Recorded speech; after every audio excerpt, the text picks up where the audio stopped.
Hello there, welcome back to Hammer the Backlog. I am Mick, the one who hammers the backlog, and I've spent the last 3 months just about surviving getting the orc half of the 2008 starter set Assault on Blackreach painted.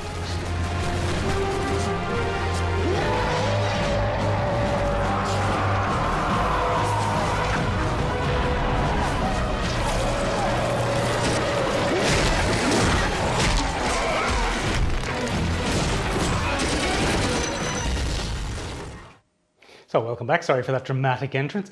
Look, it's been a tough one. It's been a tough quarter. This is going to be the video review of Year 4, Quarter 2 of Hammer the Backlog. All Hammer the Backlog videos follow the same process. In part 1, we are going to review the rocks, the targets, the goals of quarter... Did I say quarter 1? It's quarter 2. Of quarter 2 of Year 4. And then in the second part, we're going to have a look at quarter 3 of Year 4 and set some new targets. So look, the big painting target of quarter 2 of Year 4 was to get the orc side of Assault on Blackreach painted, photographed and online. And as you can see by the table in front of me, and as you can see in the B-roll that I've hopefully inserted here, it's done. This is usually the point when I say, this quarter was great fun, I had such a fabulous time, it was so much fun, I loved painting them, but this was tough going. Look, they've taken their toll on me both physically and emotionally. I've never been a huge orc fan in 40k or in fantasy, to be honest. I prefer my 40k and my sci-fi a little bit more hard-boiled. I like my chaos cultists, I like my gene stealers, I like my chaos space marines. Orcs with their big green comedy faces never really appealed to me. So it was a bit of a challenge. My God, that's a loud helicopter. Looks like the helicopter's here. I hope you can hear it, or else that's a wasted comment. Orcs have never really appealed to me. Their big green comedy faces, their ramshackleness, their rusty metals, it's just not an aesthetic that I've ever really loved. So I really had to knuckle down and get it done this quarter. I took the unusual step of starting with the centerpiece model. I thought to myself, look, if I'm going to do if I'm going to do 25 foot slogging orcs, I don't want to be sick of them by the time I'm painting the main character. So I started with this fella. I started with the Orc War Boss. This is an iconic model, awesome model, great pose, really huge and imposing standing next to Space Marines. I decided to go for the color scheme more or less from the Dawn of War video games. So the orcs are in blacks, browns, greys with red accent colors. All of the orcs were painted with basically the same orc skin recipe. The skin is an Uruk green base coat, then an orc flesh contrast wash over the top. I re-established the Uruk green. Is it Uruk green or Uruk flesh? I don't know. Oh, look, there's some B-roll of it. Then I highlight that with a little bit of Ogryn camo. And finally, a little edge highlight with Krieg khaki. This guy's awesome. He's a cool model. I'm so glad I did him first. I broke this painting up by focusing on these models next. These 3 death copters were in the worst condition of all of the models from this set. In fact, I had to even buy new bases. There are no death copters in Dawn of War, so the color scheme was a bit of an issue. Usually when you see these painted, they're painted in the black of, I think, the Goth clan. But without a Dawn of War reference to go with, I decided to base them on the buggies and war tracks from the game, since basically Deathcopters are flying buggies and war tracks. These were a flippin' challenge, let me tell you, especially the one with the checks. As my good internet friend Gaius Marius says, we do not choose to paint checks on curved surfaces because it is easy. We choose to do it because we're idiots. So in between painting the Deathcopters, I painted up units. The first unit of orc boys that I've ever done. Each of the orc boys is in browns, blacks and greys, as you can see, and they got between 1 and 2 splashes of red. It was an interesting choice going for red in Dawn of War, since their main opponents, the Blood Ravens, are also predominantly red. In fact, the table in front of me, because of this, looks like it's from Games Workshop's red period in the late 90s. Early 90s? Early 90s. For the second unit of Orc Boys, I was missing an orc's head. Luckily, when this box set came out 17 years ago, Games Workshop also gave away a free orc knob with White Dwarf, of all things. Imagine getting a free model with White Dwarf now. Although I suppose they give you a free model every month if you go into the shop. So this set has now either 2 units of 10 orcs, one of them led by a knob, or one big unit of 20 with 2 big shooters and a knob leader.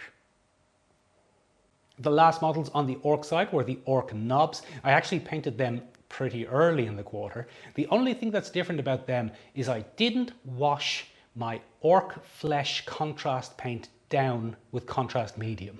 So they have ever so slightly darker green skin than the rest of the boys. These were kind of fun, but also the most challenging. No, they weren't the most challenging. The most challenging were the Deathcopters. These were the second most challenging because there's no uniformity. Every model is completely different. They've got different greeblies and grobblies on them. You have to pick a color scheme for every last bit. What's this? Is this going to be bronze? Is this going to be silver? Is this going to be red? Too much cognition, not enough simple, straightforward painting for my liking. That is Assault on Blackreach finished. All of the Marines done, all of the Orcs done. This was a really fun set. I didn't love the Orcs, I absolutely adored the Space Marines. So overall, in balance, this was a really fun set. They look great on the table together, and I really have to decide on something to do with them now. But because the Orcs were relatively few in number compared to the Space Marines, they only took up 10 of the 13 weeks of quarter 1. That left me some time to do some other bits and bobs, some greeblies and grobblies. And probably the most exciting of those greeblies and grobblies was getting to do this guy.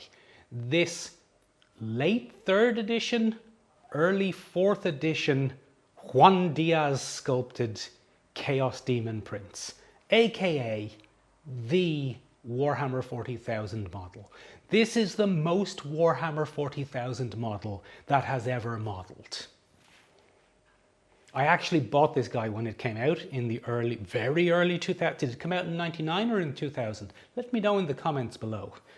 I actually bought him when he came out, but I was so intimidated by the concept of trying to start and paint him up to match the box art. He sat unpainted, unassembled, in a box for 25 years.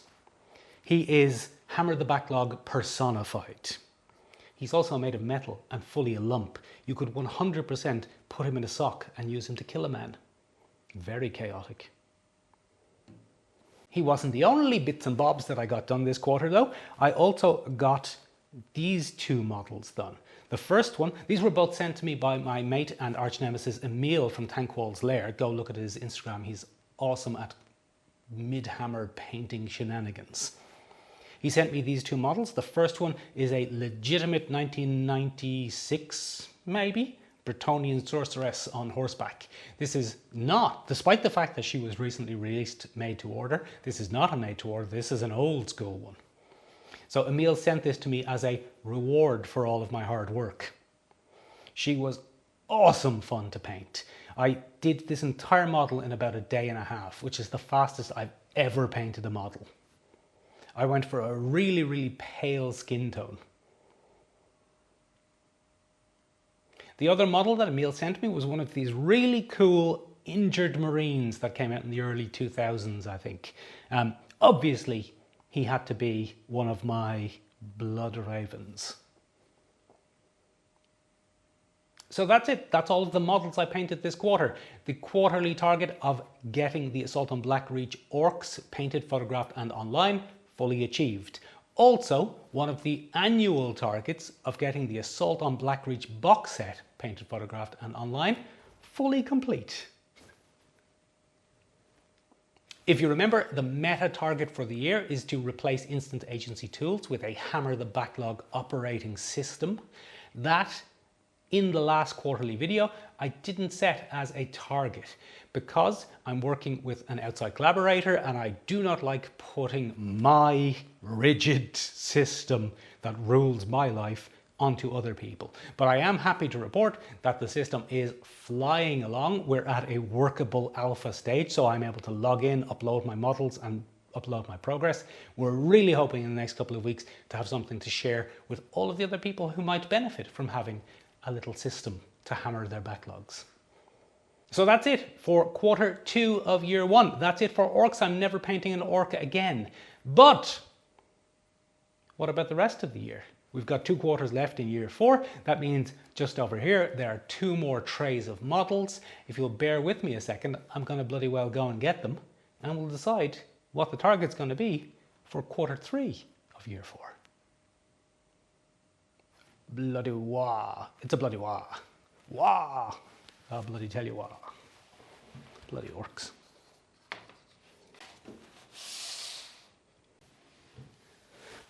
Alrighty, so we're at the halfway point of year 4 of this damn project, and we have 2 trays as per protocol in front of us. We looked at these trays already before. We looked at them in the year 4 planning session, so let's not dwell on them too long. But on the right over here, we have about 1,000 points of High Elves for Warhammer Fantasy 8th edition.